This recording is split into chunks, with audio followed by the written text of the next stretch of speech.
ಅಂದರೆ ಕತೆ ಪ್ರಕಾರ ಹೋಗೋದಾದರೆ ನಾನು ಸೋಷಿಯಲ್ ಮೀಡಿಯಾದಲ್ಲಿ ಟ್ರೆಂಡಿಂಗ್ ಎಲ್ಲಿರಲ್ಲ. ಆಫ್ ದ ಕತೆ ಆದರೆ ನಾನು ಇರ್ತೀನಿ. ಸೊ ಕತೆ ಪ್ರಕಾರ ಹೋಗೋದಾದರೆ ಅವರು ಯಾರು ಬೇಕೋ ಅವ್ರನ್ನೇ ಸೆಲೆಕ್ಟ್ ಮಾಡಬೇಕಲ್ವಾ. ಸೊ ನಿಮ್ಮ ಚಾಯ್ಸ್ ಕರೆಕ್ಟಾಗಿದೆ. ಎಲ್ರಿಗೂ ನಮಸ್ಕಾರ. ತುಂಬ ಖುಷಿ ಆಯಿತು. ಆ್ಯಕ್ಚುಲಿ ಇವತ್ತು ನನ್ನನ್ನು ಕರೆದಿದ್ದು ಭಾರಿ ಖುಷಿ ಆಯಿತು. ನನ್ನ ಶೂಟಿಂಗ್ ಇಲ್ಲ ಅಂದಿದ್ರು. ಲಾಸ್ಟ್ ಟೈಮ್ ಪ್ರೆಸ್ ಮೀಟ್ನ ಮಿಸ್ ಮಾಡಿದರೆ ಈ ಸಲ ಬನ್ನಿ ಅಂತ ಹೇಳಿ ಕರೆದಿದ್ದಕ್ಕೆ ಇಡೀ ಟೀಮ್ಗೆ thank you so much. And ಸುಮಾರು ಜನ ಕೇಳಿದ್ರು ಈ ಫೋಟೋಶೂಟ್ ಆದಮೇಲೆ ನಿಮ್ಮದು ಯಾವ ಥರ ಪಾತ್ರ ಇರುತ್ತೆ ಅಂತ. ಪಾತ್ರದ ಬಗ್ಗೆ ಜಾಸ್ತಿ ರಿವೀಲ್ ಮಾಡಬಾರ್ದು ಅಂತ ಆಲ್ರೆಡಿ ಅಂದರೆ ಇದೆ ಆಲ್ಮೋಸ್ಟ್. ಅಂದರೆ ನಮ್ಮ ಡೈರೆಕ್ಟ್ ಹೇಳಿದ್ದಾರೆ ಪಾತ್ರದ ಬಗ್ಗೆ ಜಾಸ್ತಿ ರಿವೀಲ್ ಮಾಡಬೇಡಿ ಅಂತ. ಬಟ್ ಸುಮಾರು ಕ್ವಶನ್ ಬಂದಿದ್ದೇನೆಂದರೆ ನೀವು ತುಂಬ ಟ್ರೆಡಿಷ್ನಲ್ ಆಗಿರ್ತೀರಾ, ತುಂಬ ಮಾಡ್ರನ್ ಆಗಿರ್ತೀರಾ ಅಂತ ಕ್ವಶನ್ ಬಂದಿತ್ತು. ಆ ಕಡೆ ಮಾಡ್ರನ್ ಅಲ್ಲ ಟ್ರೆಡಿಷ್ನಲ್ ಅಲ್ವಾ. ಕಾಲೇಜ್ಗೆ ಹೋಗೋ ಹುಡುಗಿ ಹೇಗಿರ್ತಾಳೋ ಈಗಿನ ಜನ್ರೇಷನಲ್ಲಿ ಆ ರೀತಿ ಇರ್ತೀನಿ. ಸೊ ಆ್ಯಂಡ್ ಇಡೀ ಟೀಮ್ ಜೊತೆ ವರ್ಕ್ ಮಾಡ್ತಿರೋದು ತುಂಬ ಖುಷಿ ಆಗ್ತಿದೆ. ಪ್ರೊಡಕ್ಷನ್ ಹೌಸ್ ಆಗಿರ್ಬೋದು ಆ್ಯಂಡ್ ಕ್ಯಾಸ್ಟಿಂಗ್ ಆಗಿರ್ಬೋದು. ಆ್ಯಂಡ್ ನಿಜವಾಗ್ಲೂ ಫಸ್ಟು ಡೆಬ್ಯೂ ಮೂವಿನೇ ಇವ್ರ ಜೊತೆ ಎಲ್ಲ ನಾನು ಮಾಡ್ತಿರೋದು. I am really blessed and grateful. So ಏನಾದರೂ ಕ್ವಶನ್ ಇದ್ರೆ ಕೇಳಿ.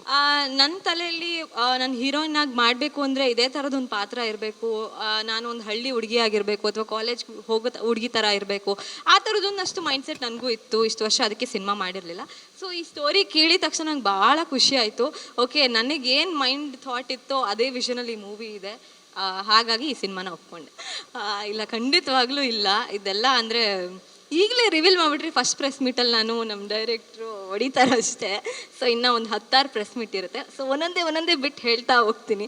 ಸೊ ಬಟ್ ಇಡೀ ಟೀಮ್ ಸಿಕ್ಕಾಪಟ್ಟೆ ಹಾರ್ಡ್ ವರ್ಕ್ ಮಾಡ್ತಿದ್ದಾರೆ. And need all your love and support ಅಷ್ಟೇ. ಇಲ್ಲ ಸರ್, ನನಗೆ ಆ ಥರ ಹೊಸಬ್ರು, ಇವಾಗ ನಾನು ಸೀರಿಯಲ್ ಇಂಡಸ್ಟ್ರಿಗೆ ಬಂದಾಗ ನಾನು ಹೊಸಬ್ಳೆ.